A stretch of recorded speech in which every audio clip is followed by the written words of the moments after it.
కానీ ఒక పక్క ఈ పాస్టర్లందరూ ఇలా మీడియాలో ఇంత రచ్చరచ్చ చేస్తుంటే ఇమ్మీడియట్ యాక్షన్ తీసుకోకుండా ఈ సీసీటీవీ ఆధారాలు ఇవన్నీ తీసుకొచ్చి 15 రోజుల దాకా ఇంతమంది ఈ రోజున చాలా మంది ఇది హత్య అని నమ్ముతున్నారు. దానికి పరోక్షంగా పోలీసులే కారణం. పోలీసు వాళ్ళు ఎక్కడ కూడా నెగ్లిజెన్స్ అయితే తీసుకోలేదు అనిపించింది ఈ విషయంలో మాత్రం, సెపరేట్ గా చెప్పాలంటే. లేదు తీసుకున్నారని అనిపించింది. ఇప్పుడు ఆల్మోస్ట్ నిన్నటి దాకా ఇప్పుడు కేఏ పాల్ ఉన్నాడు, పబ్లిక్ లోకి వచ్చి పవన్ కళ్యాణ్ గురించి ఎలాంటి కమెంట్లు చేశాడో మీరు చూశారు.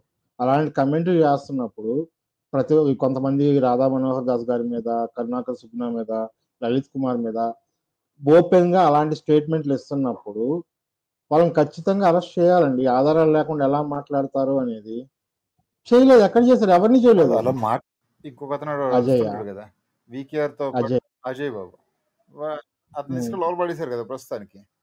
అది ఏది వేరే కేసు అండి, దీనికి సంబంధించింది కాదు అది. ఈ కేసులో తప్పుడు వాగాడని చెప్పి తీసుకెళ్లి లోపల పడేయలే. ఎవరో ఇంకో పాస్టర్ పెట్టిన కేసు తీసుకెళ్లి లోపల పడేశారు. పోలీసులు ఈ క్రిస్టియన్స్ ఒక్కరిని కూడా అరెస్ట్ చేయలేదు, ఇంతవరకు చేయలేదు. కాదండి, ఇప్పుడు ఒక మర్డర్ జరిగింది ఫస్ట్ ఇలా అనుకోండి కాసేపు, ఏదో మర్డర్ జరిగింది అనుకోండి, అదే ఎవరో చచ్చిపోయే శవం ఉంది అక్కడ. ఆ శవం ఉంది, శవం కడుపులో కత్తి ఉంది. ఆ కత్తిని పట్టుకుని ఒకడు ఉన్నాడు అక్కడ. ఓ 10 మంది వచ్చారు, 10 మంది ఒక్కొక్కడు ఒక్కొక్కలా ఆలోచిస్తున్నారు. వాడి చేతిలో కత్తి ఉంది కాబట్టి కత్తితో పొడిచి పొడిచి పొడిచి చంపేసాడు ఒకడు అంటున్నాడు. లేదండి, ఎవరో కత్తితో పొడిచేశారు, ఇంకో పొట్టలో ఉన్న కత్తిని లాగా అతను ప్రాణం కాపాడదాం అని చెప్పి ఉన్నాడని చెప్పి ఇంకొకళ్ళు అనుకుంటున్నారు. అంటే ఒకటే సినారియోని ఒక్కొక్కళ్ళు రకరకాలుగా ఆలోచించచ్చు, తప్పేం లేదు కదా దాంట్లో. ఆలోచించడంలో తప్పు లేదు సిద్ధి గారు, కానీ మీడియా ముందుకు వచ్చి మా క్రైస్తవులను కావాలని చంపేస్తున్నారు, ఈ కరుణాకర్ సుగ్నా, ఈ మతోన్మాదులు వీళ్ళందరూ కావాలని చేస్తున్నారు అని బ్లేమ్ చేసినప్పుడు పోలీసు ఏ విధంగానూ వాళ్ళని కంట్రోల్ చెయ్యలేదు. మీరు ఒప్పుకున్నా ఒప్పుకోకపోయినా అది నిజం. వాళ్ళు ఒక ఆర్గనైజ్ గా చేస్తున్నారు కదా. ఇప్పుడు ఎవరు మాట్లాడరుగా ఇంకా.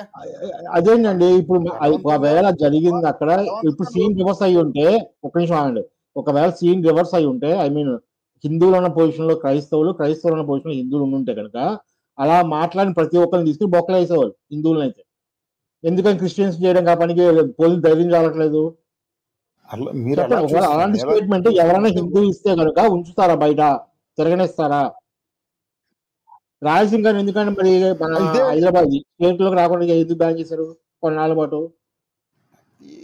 ఉన్నటువంటి సిచ్యువేషన్ డిపెండ్స్ ఆన్ సిచ్యువేషన్. ఇక్కడ మీరు ఎంత కవర్ చేసినా హిందువులకు ఒక న్యాయం, క్రిస్టియన్స్ ఒక న్యాయం కనిపిస్తుంది, మా కళ్ళ ముందు కనిపిస్తుంది. మీరు న్యాయం గురించి మాట్లాడితే కనుక కావాలంటే పోలీసులు వచ్చి హిందువులు ఏదో వీళ్ళు అంటున్నారు కాబట్టి సరే అని చెప్పి 10 మంది తీసుకుని లోపల పడి చాలా చేయలేదు కదా. వాళ్ళు ప్రాపర్ గా అనలైజ్ చేశారు కదా అంట నేనైతే. మీరు ఇక్కడ పాయింట్ అర్థం చేసుకోవట్లేదు. వాటి అనాలిసిస్ ఎప్పుడైనా చేయాల్సిందే, అది ఏ విధంగా చేయాల్సిందే. కానీ ఒకవేళ ఇప్పుడు క్రిస్టియన్ పాస్టర్లు చేసిన పని ఒకవేళ హిందువులు చేస్తుంటే ఇదే విధంగా పట్టించుకోనట్లు ఉంటారా పోలీసులు? ఇదే అజంప్షన్. ఇప్పుడు మీరు ఏదైతే పాస్టర్లు మాట్లాడుతున్నారో అట్టగే చెప్తున్నారు. అజంప్షన్ కాదు, పాస్టర్ రికార్డ్స్ ఉన్నాయి మన దగ్గర. ఆ పాస్ట్ సంగతి పక్కన పెట్టండి, పాస్ట్ లో జరిగింది పక్కన పెట్టిన ప్రస్తుతం ఉన్నటువంటి సిచ్యువేషన్ ని నీట్ గా హ్యాండిల్ చేసినప్పుడు అప్రిషియేట్ చేయాలి కదా. ఎప్పుడో తప్పు జరిగినప్పుడు తప్పని చెప్దాం. ఇప్పుడు వీళ్ళు కష్టపడి వర్క్ చేసినప్పుడు ఆ వర్క్ మనం అప్రిషియేట్ చేయాలి. గతంలో హిందువులను అయితే నోరు మూసుకుని బయట తిరగనివ్వలేదు ఇలాంటి ఒక ఫాల్స్ స్టేట్మెంట్ ఇస్తే కనుక. కానీ ఇక్కడ క్రిస్టియన్స్ అందరూ కలిసి కూడబలుక్కుని నోటుకు వచ్చినట్టు మాట్లాడుతున్నా పోలీసులు చూస్తూ కూర్చున్నారు. కానీ ఇప్పుడు మనం గతంలో మర్చిపోవాలి, భవిష్యత్తు మర్చిపోవాలి, ఏది ఉండకూడదు మన బతుకులకి. అదే కదా హిందువులు అంటే. గతం మర్చిపోమని చెప్పట్లా, చెప్పారు ఇప్పుడు గతం మర్చిపోదామని. ఏమీ ఆధారాలు లేనప్పుడు మీరు ఏమీ ఆధారాలు ఇప్పుడు నేను ఒక కేసు చెప్తానండి. హైదరాబాద్ లో దేవి విగ్రహాన్ని జరిగింది గుర్తుంది కదా మీకు రీసెంట్ గా? గుర్తుందా లేదా సిద్ధి గారు? గుర్తుంది, చెప్పండి. గుర్తుంది. రాజా సింగ్ ని కనీసం ఆ గుడి దగ్గర కూడా రానివ్వలేదు. ఎందుకు? మన వాళ్ళు మీకు అదే ఎందుకు అని మీరు సపరేట్ గా అడగాల్సిన పనిలా. ఓ పక్కన రామతీర్థంలో రాములు వారి తలకాయ తగిలిపోతుంటే, ఓ పక్కన టీవీల్లో చూస్తూ మిరపకాయ బజ్జీలు తింటూ బాధపడిపోయినటువంటి హిందువులు ఎవరైతే ఉన్నారో మనం అందరూ చూస్తూనే ఉన్నాం బేసిక్ గా. తర్వాత మందే ఉందిలో అన్ని మతాలు సమానమే, కాసేపు ఎవడో ఒకటి చేసిన దానికి అందరినీ ఏమంటావని చెప్పి అనుకున్నటువంటి హిందువులు వేరు, క్రైస్తవులు ముస్లింలు వేరు, వాళ్ళ యూనిటీ వేరు. పోలీసులకి అందరూ యూనిటీ సమానం లేదు. కదండి, చట్టానికి అందరూ సమానం కదా. కానీ అక్కడ రాజా సింగ్ ని చట్టానికి కనీసం ఆ అందరూ క్రైమ్ ఆఫ్ సీన్ లోకి రానివ్వని కూడా రానివ్వలేదు. ఇక్కడ మాత్రం పాస్టర్లు అందరూ వచ్చి నోటుకొచ్చి మాట్లాడి ఒక్కొక్కరు వీడియో షూట్లు చేసుకుని ఫోటో షూట్లు చేసుకుని మరి పెట్టారు. అదే ఒకవేళ హిందువులు కనుక ఆ పని చేస్తే కనుక తీసుకెళ్లి బొక్కలు పెట్టేస్తారు ఇమీడియట్ గా. హిందువులకు ఒక న్యాయం, క్రిస్టియన్లకు ఒక న్యాయం. వాళ్ళు అడిగేసరికి మొత్తం మా 400-500 కెమెరాలు, 2 స్టేట్ల పోలీసులు ఎంత కెమెరా కనిపెట్టారో, అదే ఒకవేళ హిందువులు ఎవరైనా డిమాండ్ చేస్తే పోండి పక్కగా చెప్పి అడతారు. ఐందాడు గారు, మీరు అప్పుడే ఒక అలిగేషన్ వేశారు కదా, పోలీసులు ఇక్కడ పార్షియాలిటీ మీన్స్ పార్షియాలిటీ అనడానికన్నా ఒకరికి ఈ కేసులో కాస్త నెగ్లిజెన్సీ చూపారని అలిగేషన్ వేశారు కదా, అది ఎంతవరకు ఒప్పుకోదగింది ఐందవుడు గారు? దీనికి ఎగ్జాంపుల్ కూడా చెప్పానండి నేను. ఒక చోట హైదరాబాద్ లో మనకు జరిగిన ఒక వ్యాండలిజం కేసులో ఎవరైతే ఇబ్బందికరమైన మా వ్యాఖ్యలు చేస్తారనుకున్నారు, కనీసం వాళ్ళని ఆ క్రైమ్ అఫెన్స్ జరిగిన సీన్ లో కూడా ఎంటర్ అవ్వలేదు మన పోలీసులు. కానీ ఇక్కడ ఈ కేసు చూస్తే కనుక అలాంటి రిస్ట్రిక్షన్స్ ఏం పెట్టలేదు. ఎందుకు అలాగా? అంటే నా ఒపీనియన్ చెప్పచ్చా ఐందవుడు గారు? అయ్యో చెప్పండి, దాందే ఉంది. ఈ కేసులో పర్టికులర్గా ఈ కేసులో పోలీస్ డిపార్ట్మెంట్కి, ఎంటైర్ పోలీస్ డిపార్ట్మెంట్కి అంటే సెల్యూట్, రెస్పెక్ట్ ఏమేమి ఉన్నాయో అవన్నీ మనం అందించచ్చు. ఇక్కడ నా ప్రకారంగా పోలీస్ డిపార్ట్మెంట్ 0.001% కూడా తప్పు చేయలేదు. వాళ్ళ రోల్ ప్లే చేయటం, వాళ్ళ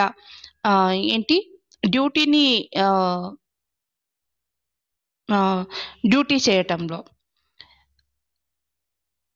ఇది నేను చెప్తున్నాను ఐందడు గారు. వాళ్ళ డ్యూటీ వాళ్ళు ప్రాపర్ గానే చేశారండి. కానీ రూమర్ స్ప్రెడ్ అవుతున్నప్పుడు ఎలాంటి యాక్షన్ తీసుకోలేదు అన్నది కూడా వ్యాలిడ్ పాయింట్. మీరు అది ఎందుకు యాక్సెప్ట్ చేయాలో నాకు తెలియదు.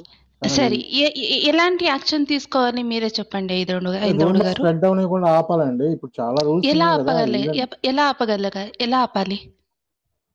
వాళ్ళని డైరెక్ట్ గా తీసుకొచ్చి ఇంట్రాగేషన్ చేయాలండి. ఎందుకు చేస్తున్నారు ఆ పనులని? ఈ రోజు కూడా చేయలేదు కదా.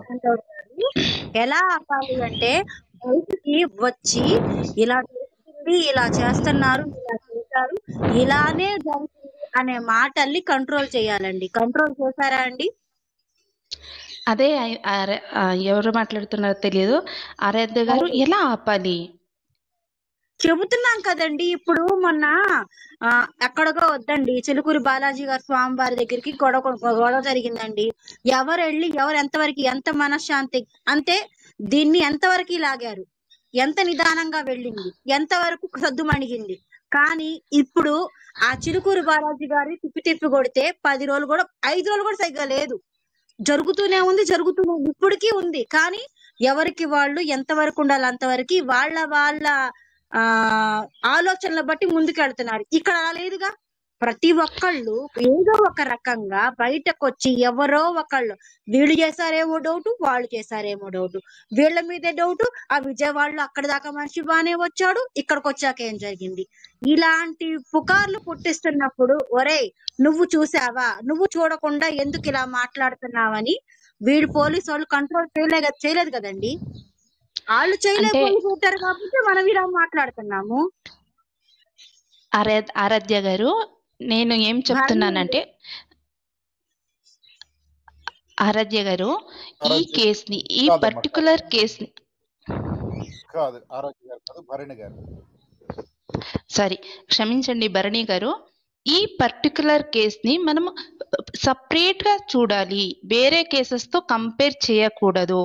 అది మీరు చెప్పారు కదా, దేవి విగ్రహాన్ని అంటే దాన్ని నేను సమర్థించటం లేదు. ఆ కేసు ఈ కేసు ఇండివిజువల్ గా మనం చూడాలి. ఈ కేసు కాదు భరణి. సో ఒక్క నిమిషం ఒక్క నిమిషం. ఈ కేసు ఆ కేసు సపరేట్ గా మనం ఈ సిచ్యుయేషన్ లో ఖచ్చితంగా చూడాలి.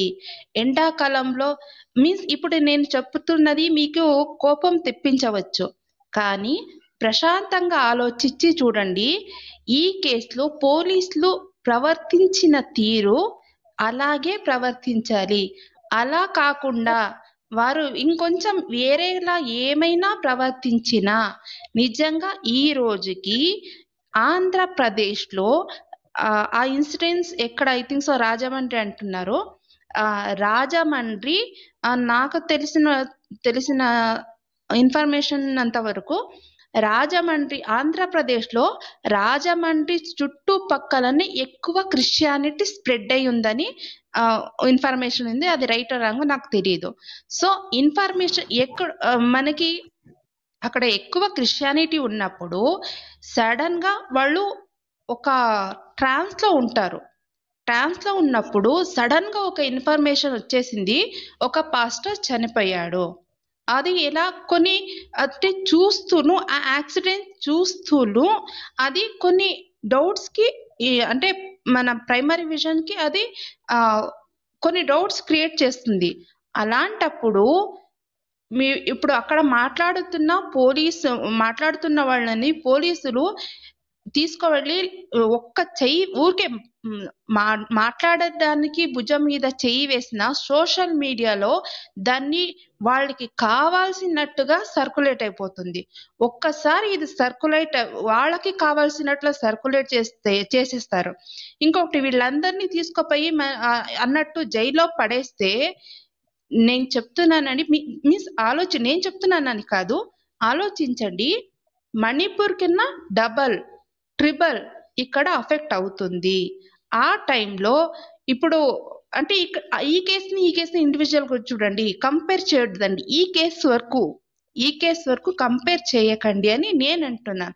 సో ఈ దీంట్లో పోలీసులు మాత్రం వాళ్ళు కరెక్ట్ గానే చేశారు అని నేను నా పాయింట్ చెప్తున్నాను. ఒక్కసారి ఆలోచించండి. ఇప్పుడు చెప్తానండి ఒక విషయం అండి సావిత్రి గారు.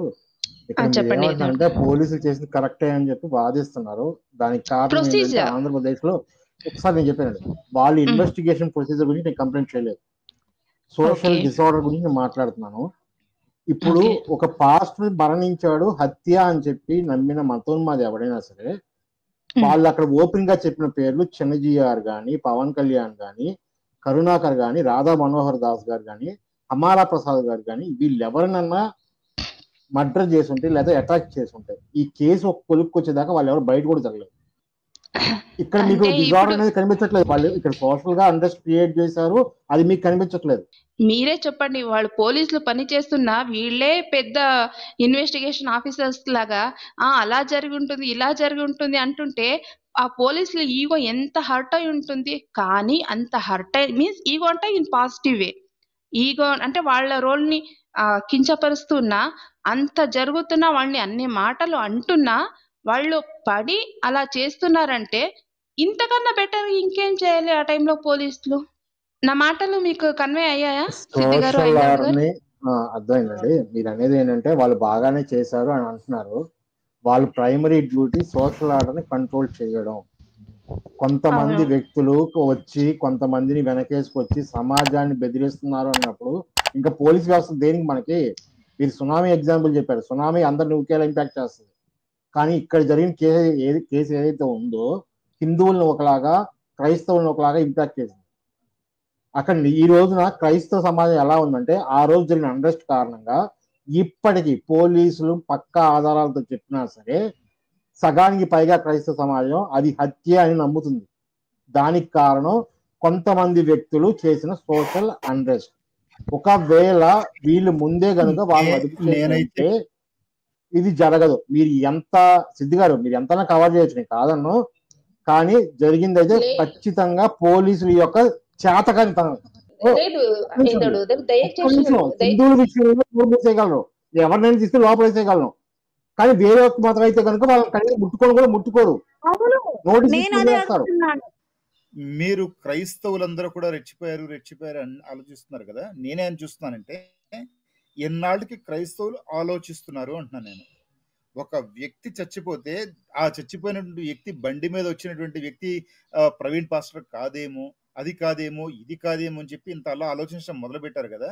ఇది బేబీ స్టెప్ నెంబర్ 1 అంట. నేను రేపు స్టెప్ నెంబర్ 2లో చచ్చిపోయినటువంటి యేసయ్య లేచి అక్కడ ఆగండి, కనబడ్డాడు ఒక నిమిషం అన్నప్పుడు ఆగండి. స్టెప్ ఆ నెంబర్ 1 దగ్గర వ్యక్తి ఆగండి. యేసయ్య స్టెప్ కాదేమో నెంబర్ 1 దగ్గర ఆగండి. ఆర్టీవీలో ఆగాలంటే పోల్ పెడితే ఒక్క 25,000 నిమిషం మందిలో 18,000 మంది హత్య అని చెప్పి ఓటేశారు. ఏం ఆలోచిస్తున్నారు వాళ్ళు? ఒక్క నిమిషం, నేను ఇక్కడ మాట్లాడేది క్రిస్టియన్స్ కి సపోర్ట్ గా నేను మాట్లాడటం లేదు. నా ఓన్లీ ఒక ఒపీనియన్ ఏమంటే, ఇక్కడ పోలీసులు కరెక్ట్ గా ఆ, పని చేశారో నేను చెప్తున్నాను. ఇందాక మన ఆరాజీ గారు చెప్పినట్టుగా ప్రకృతి అనేటువంటిది చేసేటువంటి ఆ రిజల్ట్ అనేది ఎలా ఉంటుందో ఎవరు ఏం చెప్పలేరు. సో తప్పు చేసినప్పుడు ఆ తప్పుకి శిక్ష అయి ఉండొచ్చు, లేదా ఒకవేళ గనక ఈ వ్యాపారం క్రైస్తవ్యం అనేటువంటి వ్యాపారంలో కాకుండా ఉంటే, అంత టెన్షన్స్ లేకుండా ఉంటే ఆయనకి ఇంతల్లా మందు తాగేటువంటి అవకాశం ఉండేది కదేమో. లేదు ఒక పెగ్గ తాగేసి చక్కగా పక్కన పడుకునేడేమో. తాగడం తప్పు అని నేను చెప్పట్లా, తాగడం తప్పు అయితే అసలు అమ్మడమే తప్పు బేసిక్గా. కానీ తాగి డ్రైవ్ చేస్తూ దానివల్ల ప్రాణాలు ఆయన ప్రాణాలు ఆయన తీసుకోవడం ఒక పెద్ద తప్పు అయితే, ఆయన ప్రాణాలు ఆయన తీసుకునే హక్కు కూడా ఆయనకి లేదు డైరెక్ట్గా, కుటుంబం ఉంది కాబట్టి. సో అదే కాకుండా అలా వెళ్తూ అంత ర్యాష్ డ్రైవింగ్ చేస్తూ అక్కడ జనాల్ని ఒకవేళ ఎంత రిస్క్లో పెడుతున్నాడు, అది కూడా నైట్ టైం, ఒకవైపు హెడ్ లైట్ కూడా లేనటువంటి టైంలో అలా బయలుదేరి వెళ్తున్నాడు అంటే సమాజం మీద ఒక పాస్టర్గా, లేదంటే కొంతమంది గొర్రెలకి కాపరిగా ఎంత బాధ్యత ఉందో, ఆ గొర్రెల మీద ఎంత బాధ్యత ఉందో కొట్టొచ్చినట్టు బాధ వచ్చినట్టు కనబడుతోంది ఈ వ్యక్తికి. సో ఫస్ట్ ఆఫ్ ఆల్ ఇతను పాస్టర్ కాదు, తాగుబోతు మాత్రమే. మూడోది, జరగదా అంటే కనుక చెప్పలేమండి. ఎప్పుడు ఎలా జరుగుతుంది ఎవరికి తెలియదు. అది పాస్టర్ ప్రవీణ్ పగడాల అనేటువంటి ఒక వ్యాపారవేత్తకే కావచ్చు, ఒక క్రైస్తవ వ్యాపారవేత్తకే కావచ్చు, ఇందాక ఎవరో చెప్పినట్టుగా 10 మందినో 20 మందినో ఇక్కడ ఒక ఎవరికో సాయం చేస్తాం అని పేరుతోటి వెనకాల నుంచి డబ్బులు దాచుకోవడం కావచ్చు, దోచుకోవడం కావచ్చు, వెనకాల నుంచి తెచ్చుకోవడం కావచ్చు, ఏదైనా కావచ్చు. పాసిబిలిటీ ఉందా లేదా? ఒక్క నిమిషం క్వశ్చన్ అండి. ఇప్పుడు ఒక తాగుబోతు పాస్టర్ వచ్చతాయినడు తాగి సచ్చాడు, దాన్ని మీరు ఎందుకు అంత స్మూత్ గా చెప్తున్నారు? నొప్పి కలగకుండా చాలా స్మూత్ గా, అయ్యో ఎందుకు అంత ప్రేమ? వాళ్ళు డైరెక్ట్ మొహం మీద అన్నారు, పలానా వాడు చంపాడు, పలానా వాడు ఈ చంపాడు. రాముడు గురించి ఈ చచ్చినోడే రాముడు గురించి సీత గురించి ఎలా మాట్లాడారో మీకు తెలుసు. ఎందుకు ఇప్పుడు ఇంత ఏంది మనం గొప్ప అనిపించుకోవాలా? మనం చాలా గొప్ప వాళ్ళం, హిందువులు ఎలాంటి తప్పు చేయరు అని అనిపించుకోవాలా? కాదు, వాడు దరిద్రుడైనంత మాత్రాన మనం దరిద్రం కావాల్సిన పని లేదు. చచ్చిపోయిన మనిషి మీద ఎందుకు కాకూడదు? ఇప్పుడు టిట్ ఫర్ టాట్ అనేది సహజ లక్షణం. అది ఎవరైనా సరే వాళ్ళు చేసిన పనికి చచ్చాడు దరిద్రుడు అని చెప్పి అనాలి. వాడి ఆ పనికి మాలిన ఏదో బతికుండగా చేసినటువంటి భావజాలం ఏదైతుందో దాన్ని తిడదాం, కానీ చచ్చిపోయాక వ్యక్తిని తిట్టాల్సిన అవసరం ఉంది. తిట్టితే ఉపయోగం ఏంటి? వాడిని గోడని తిట్టడం వల్ల అవునండి, తిట్టొద్దు, కానీ అంత స్మూత్ గా చెప్పాల్సిన అవసరం ఏమొచ్చింది? అంత స్మూత్ గా చెప్పాల్సిన అవసరం ఏమొచ్చింది? ఇప్పుడు స్మూత్ గా చెప్పినా ఏం చెప్పినా కూడా కన్వే కావాల్సింది ఏంటంటే, క్రైస్తవులకు అర్థం కావాల్సింది ఏంటంటే, ఫస్ట్ మన వాళ్ళకి అర్థం కావాల్సింది కాదు, క్రైస్తవులకు అర్థం కావాలి. సో కాల్డ్ తాగుబోతు కింద మీరు పడున్నారు. తాగుబోతు అనేటువంటి వ్యక్తి వల్ల మీరు ఒకవేళ తాగుబోతుని మీరు పాస్టర్ కింద అంగీకరించినా కూడా, ఆ తాగుబోతు రోడ్డు మీదకి వెళ్ళి ఉంటే గనక ఎలా ఉండేది పరిస్థితి? వాడు వచ్చి మిమ్మల్ని ఆ పుస్తకాన్ని పట్టుకుని మిమ్మల్ని మతం మారుస్తున్నాడు. సో దాన్ని వాళ్ళు ఆలోచించగలిగితే చాలు. ఒక పాస్టర్ అనేటువంటి వాడు చచ్చిపోయిన తర్వాత గొర్రెలందరినీ కూడా, అంటే మీ యొక్క క్రైస్తవులందరినీ కూడా ఒక పాస్టర్ అనేటువంటి ఒక పనికి మాలిన సన్నాసి ఎవడైతే ఉన్నాడో, వీకేఆర్ లాంటి సన్నాసి ఎవడైతే ఉన్నాడో, ఇక్కడ చంపేశారు మిమ్మల్ని ఎలాగైతే మోటివేట్ చేశాడో, మీరు ఎలాగైతే నమ్మారో అదే భావజాలాన్ని యేసు కూడా ఒకసారి అప్లై చేసి చూడండి ఒకసారి. మనం ఇప్పుడు అరవడం వల్ల, గట్టిగా చెప్పడం వల్ల ప్రాబ్లం సాల్వ్ అయిపోతుంటే కనుక అంత గట్టిగానే అరిచి చెప్పొచ్చు, కానీ ఇది సాల్వ్ అయ్యేది కాదు. నెమ్మదిగానే చెప్పాలి, అర్థమయ్యేలా చెప్పాల్సిన అవసరం అసలు లేదు. మీరు అరవద్దు కానీ గట్టిగా అరవద్దు, అవి నేను ఒప్పుకుంటా. కానీ శుద్ధి మెత్తగా దెబ్బ తగిలిందా తగలలేదా అన్నట్టుగా చాలా జాగ్రత్తగా మాటలు కూర్చుకుని చెప్పాల్సిన అవసరం లేదు. వాళ్ళు చేసిన పని చాలా. ఇప్పుడు మీరు చెప్పండి, నేను వింటా ఒకసారి. నేను చెప్తున్నాను కదా, ఈ ప్రవీణ్ పగడాలనే తాగుబోతు చచ్చిపోయినప్పుడు మిగతా పాస్టర్లు చేసిన పని అనేది యాంటీ సోషల్ కింద కన్సిడర్ చేసి వాళ్ళందరి మీద కేసులు బుక్ చేసి లోపల వేయాల్సిందే, ఖచ్చితంగా వేయాలి. ఎందుకంటే ఆధారాలు లేకుండా మీడియా ముందుకు వచ్చి నోటుకు వచ్చినట్టు మాట్లాడారు, సమాజంలో అన్రెస్ట్ క్రియేట్ చేశారు, అది నిజం. కానీ మనం ఏంటంటే ఈ పోలీసులు అబ్బా బాగా పని చేశారు అసలు చేయాల్సిన పని చేయలేదు వాళ్ళు. మనం వాళ్ళ మనం స్టేజ్లో డిమాండ్ ఉండి కూడా చేయాలండి, మనం ఆలోచిస్తే డిమాండ్ చేయాలి, బాగుంటుందేమో. ఖచ్చితంగా డిమాండ్ చేయాలి ఇది. ఎందుకంటే హిందూ గురువుల్ని లాగారు ఇందులోకి, ఇప్పుడు కరుణాకర్ గారిని, లలిత్ కుమార్ గారిని, ఇలాంటి వాళ్ళ వ్యక్తుల్ని లాగారు. డైరెక్ట్ గా మీడియా ముందుకు వచ్చి డైరెక్ట్ గా చెప్పారు. పార్వతి అనే ఆవిడ యొక్క వీడియో డైరెక్ట్ గా లైవ్ లో చూపించి చెప్పారు వాళ్ళు. ఆవిడ ప్రాణానికి ప్రమాదం అది. ఇలా ఎంతమంది ప్రాణాలకు ప్రమాదం అది మాత్రం చేశారు. చాలా మరి ఇప్పుడు అది ఒకటే కాదండి, కరుణాకర్ పేరు చెప్పడమైనా ఆ సమయంలో, లేకపోతే చిరంజీవి పేరు లాక్కురావడమైనా, ఇవన్నీ తప్పులే. ఆ తప్పులు చేసిన వాళ్ళు శిక్ష పడాలి, అది ఖచ్చితంగా డిమాండ్ చేయాల్సిందే. సరే ఆ టైం జరిగిందే జరిగిపోయింది, పోలీసులు ఏదో కుదరలేదు, కానీ ఇప్పుడు చేయాల్సిందే పని. అగ్రీడ్. అది చాలా రిస్కీ థింగ్. ఆ విషయంలో మాత్రం ఒకడు వచ్చి ఏకంగా వాడిని జుట్టు పట్టుకుని బడిలా కొడతానండం చాలా బాగారు. చాలా ఆ వాగుడు మామూలుగా లేదు. ఆ విషయంలో ఒప్పుకుంటా. కానీ ఇలాంటి వాటిని ఎట్లా హ్యాండిల్ చేయాలనేది ఇప్పటికి నేర్చుకునే ఉంటారేమో. ఫస్ట్ టైం అక్రెన్స్ వచ్చినప్పుడే మొత్తం మనం ఇలా జరగాలనే కంటే based on this scenario police department కూడా ఇలాంటి సినారియో వచ్చినప్పుడు ఎట్లా హ్యాండిల్ చేయాలనేది వాళ్ళకి అర్థమై ఉంటుందేమో. సిద్ధి గారు మీరు చెప్పినాక ఇంకో చిన్న కరెక్షన్ అండి, ఇదేం ఫస్ట్ టైం ఏం కాదండి. ఒకవేళ ఏదైనా హిందూ టెంపుల్ మీద అటాక్ జరిగినప్పుడు పోలీసులు ఎలా బిహేవ్ చేశారు గతంలో అనేది మాకు తెలుసు, మాకు గుర్తుంది. మీరు మర్చిపోయి ఉండొచ్చు కానీ మేము మర్చిపోలేదు. అదే ఇప్పుడు ఒక పాస్టర్ చనిపోతే వాళ్ళు ఎలా బిహేవ్ చేశారనేది కూడా మాకు కనిపించింది. సో ఇది పోలీసుల యొక్క ద్వంద్వ ప్రమాణాలకు సాక్ష్యం. ఖచ్చితంగా చెప్తున్నా విషయం, ఇది లౌకిక రాజ్యం కాదు, యాంటీ హిందూ రాజ్యం ఇది. కరెక్ట్. అమృత్ గారు, నేను సెకండ్ చేస్తున్నా హైందవుడి గారు చెప్పింది. రథం తగలబడిపోతే ఏం లేదు, సింపుల్ గా తేల్చేశారు పిచ్చోడు కాల్చాడని. ఇంత డీటెయిల్ గా చెప్పారా అండి? పిచ్చోడు ఎక్కడ పిచ్చోడయ్యాడు, వాడు ఎప్పుడు పిచ్చోడయ్యాడు, వాడి ఫ్యామిలీ వాళ్ళ పిచ్చోడయ్యాడా, లేకపోతే వాడికి ఇంకెలాగైనా పిచ్చెక్కిందా, లేకపోతే వాడికి పిచ్చి కుక్క కరిచిందా, వాడు ఎక్కడెక్కడ తాగాడా తిరిగాడా, అవి ఏమైనా చెప్పారండి మీకు? రథం తగలబెట్టాడు, ఎవరు తగలబెట్టాడో కూడా తెలియదు. నేను చెప్తా సార్ నేను చెప్తా దీంట్లో పోలీసుల తప్పు ఏ మాత్రం లేదు. నేను మొహమాటం లేకుండా చెప్తా. ఇక్కడ క్రైస్తవులంతా కలిసి ముందరకు వచ్చారు, హిందువులంతా కలిసి ఉన్నారు. అక్కడ కలిసి ఉంటేనే న్యాయం జరుగుతుంది, లేకపోతే జరగదు. అదే డెమోక్రసీ కొత్త అర్థం. అంతే. పోలీస్ వ్యవస్థ మీరు పర్ఫెక్ట్ గా డిస్క్రైబ్ చేశారు పోలీస్ వ్యవస్థని. ఇక్కడ హిందూ దేవాలయాల్లో రథాలు తగలబడిపోతున్నా, విగ్రహాలు పగిలిపోతున్నా, ఏం చేస్తున్నా కూడా మనకెందుకులే, పోలీసులు చూసుకుంటారు, లేదంటే ఏదో జరుగుతుంది, వాళ్ళు ఏదో ఉంటారు, ఏదో బాధ ఉంది, ఓ 10 నిమిషాలు చూసుకుంటారు. ఆ రథం తగలబడిపోతుందంటే తేనెటీగలు వచ్చి కాల్ చేసి, లేదా పిచ్చోడు వచ్చి కాల్ చేసి అంటే నమ్మేస్తాం. మనం మనం మనం క్వశ్చన్ చేయలేదుగా. మళ్ళాను మనం ఏమైనా గట్టిగా మాట్లాడామా? అమృత్ గారు, నేను చిన్న మాట. ఇప్పుడు మాకు రామ్ తీర్థాల్లోని కొండపైన విగ్రహాన్ని కొట్టేశారండి. ఆ టైంలో హిందువులు బయటికి రానివ్వకుండా కర్ఫ్యూ పెట్టారు, 144 సెక్షన్ పెట్టారు. 144 సెక్షన్ పెట్టి ఎవరిని రానివ్వలేదు. మన వాళ్ళు వెళ్ళారు, మన లలిత్ కుమార్ గారు, కరుణాకర్ గారు, వీళ్ళందరూ వెళ్తే వాళ్ళందరినీ అరెస్ట్ చేసి పట్టుకుని వెళ్ళిపోయారు. నేను చూసిన వీడియోలు ఉన్నాయి నా దగ్గర. చాలా మంది వెళ్ళడానికి ప్రయత్నిస్తే మొత్తం అందరినీ కూడా 144 సెక్షన్ పెట్టి మొత్తం ఊరంతటిని కూడా ఖాళీ చేయించారండి. ఊరు నిండా హిందువులే ఉన్నారు. వాళ్ళు రారా అండి రామ్ తీర్థాలు ఊరునని? వాళ్ళందరూ హిందువులే. వాళ్ళు రోజు జగన్ వేస్తే కొలిసేది రామండి, వాళ్ళు రానివ్వలేదు బయటికి. 144 సెక్షన్ పెట్టారు. నేను కూడా వెళ్ళడానికి ట్రై చేశాను రాజమండ్రి ఏరియాలోని.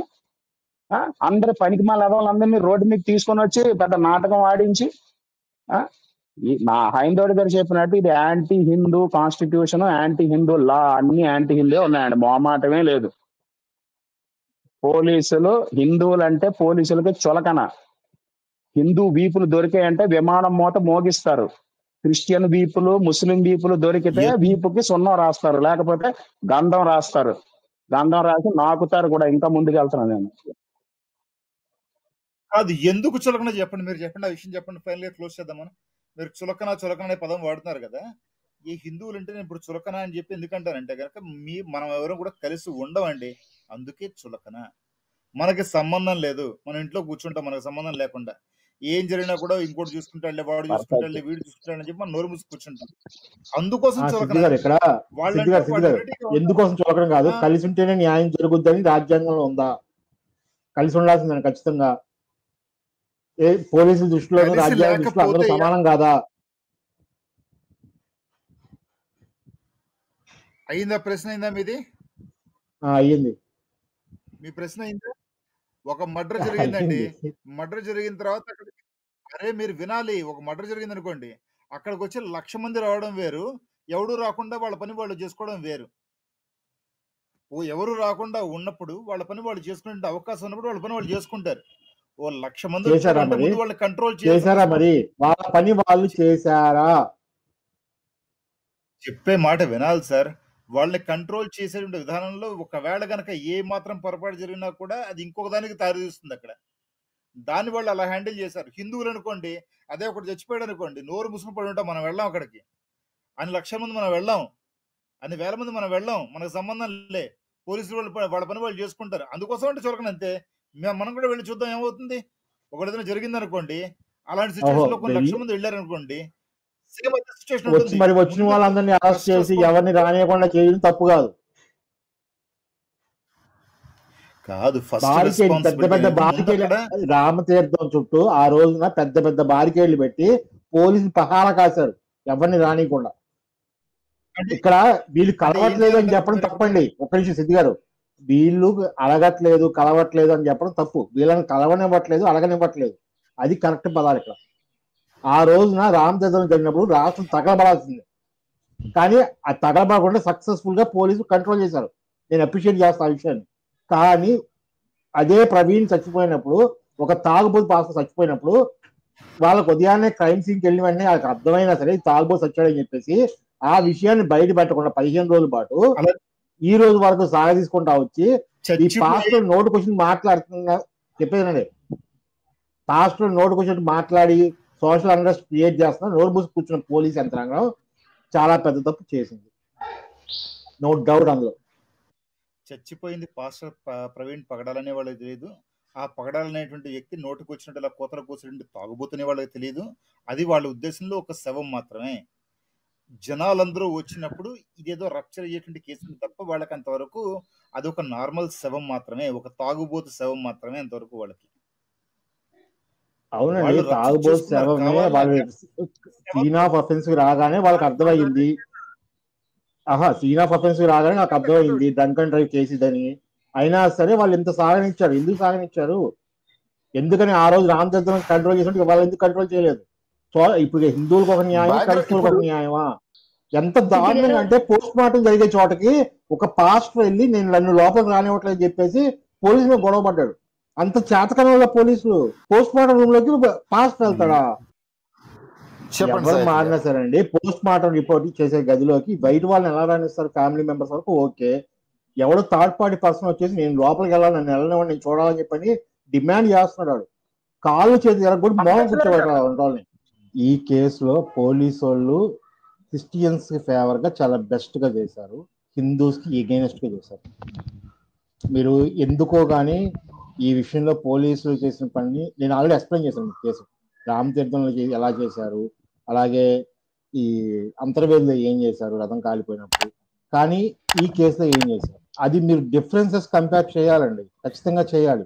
ఆ కేసెస్ లో అందరినీ ఒక్క నిమిషం చెప్పారు, ఆ కేసెస్ లో 144 సెక్షన్ పెట్టి ఊర్లోకి ఎవరిని రానికుండా చేసిన వాళ్ళు ఈ కేసులో ఎందుకు చేయలేదు ఆ పని?